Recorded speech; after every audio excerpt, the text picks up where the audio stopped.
మంచి ఉపాయం. తులసమ్మ మెడలో ఉన్న 10 కాసుల గొలుసు కాస్త బావిలో పడింది.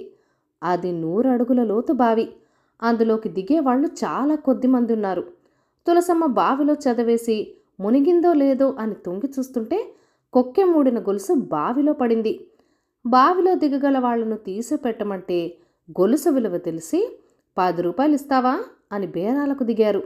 ఇంతలో రంగనాటుగా వచ్చాడు. వాడు దొంగతనాలు చేస్తున్నాడని అందరికీ తెలుసు. కానీ ఎన్నడూ పట్టుపడింది లేదు. వాడికి వినపడేటట్టుగా తులసమ్మ తన గొలుసు సంగతి చుట్టూ ఉన్న వాళ్లతో విశదంగా చెప్పింది.